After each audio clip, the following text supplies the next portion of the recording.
Hello, my name is Dr. Anna Symonds. I'm a consultant clinical psychologist and director of Elysian Psychology. I've just been talking with the BBC News team about how to support teenagers and young people through this time. So I thought I'd expand on some of those ideas for you today. Firstly, I think it's really important that we realise what a difficult time this is for young people. Now you might say, yes, but I don't know if I've got a job to go back to or if my bills are going to be able to pay my bills next month. And I appreciate that you have your difficulties as well. I think in the world of a teenager though, this is really significant to them, just like those issues are to you.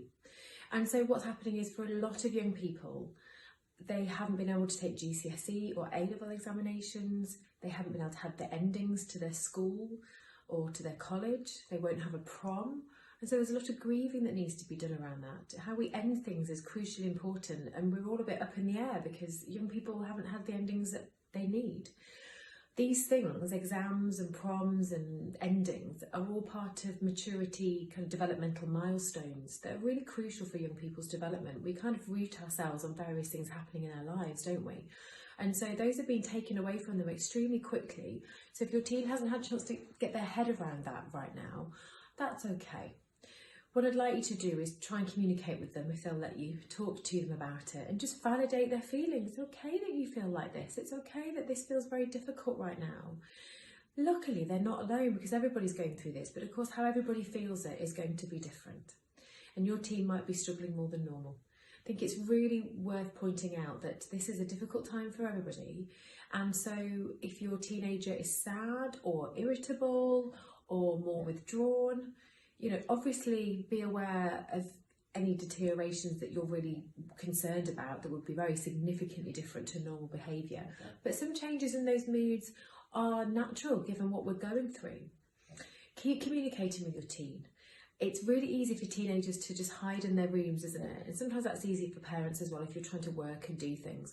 But actually really trying to encourage your young person to come and have dinner with you rather than to take it back up to their room or come on that daily walk with you is so important. And if you frame that to them as, I'd really like to spend the time with you and talk to you rather than nagging them, you need to get the exercise or whatever, do it and I really want to spend time with you. It's important that we know where young people are coming from. I've spoken to quite a lot of people this week who haven't quite understood coronavirus and the trajectory of it, not that any of us particularly do to a certain extent, but that they've misread things or misheard things in the media. And I do think it's our job as parents to be making sure that they do have the correct information. So by spending time with them, you can check out what they know as well as try and help them through with their feelings as well.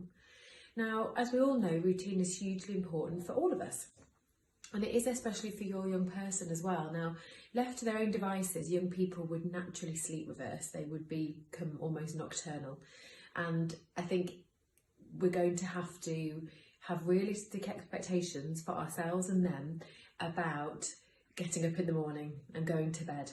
I think it's all, again, worth explaining to them, I think you should be getting up at this time or whatever because, it's not good for you to stay in all day, you need the curtains at the windows open or whatever. But also, on the other hand, understanding that they perhaps need a little bit of flexibility in their routine because that will allow them to feel in control. So perhaps you could come to some sort of plan together where you say to them, okay, well, what time is it realistic that you can get up? They're not going to want to get up and have the day as a normal school day, even though they have work to do. And actually allowing them to start the day later or have some flexibility around when they do their subjects, as long as the work gets done, will probably allow them to feel in control. What will also help them to feel in control is their friendships at the moment. So you and I both know that social media and video communication isn't quite the same as real 4D live interactions. And so young people are going to miss that as well.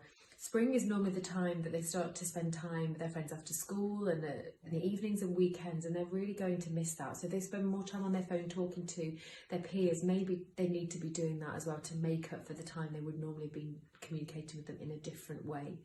Again, I think pick your battles about what you think is important.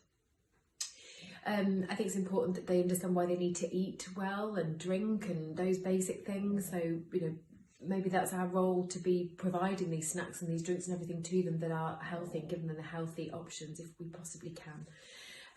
Perhaps there's something you could do with them that gets them off their games or gets them connected to you, something you want to build or do or whatever, that they might do with you, rather than just being in their rooms all the time.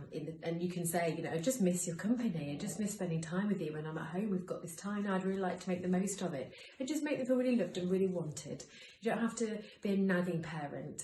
In fact, kind of doing it from a place of love is always the best place to come into. So I hope this video has been helpful to you. Please do share it if you think other people would benefit too, and I'll see you soon.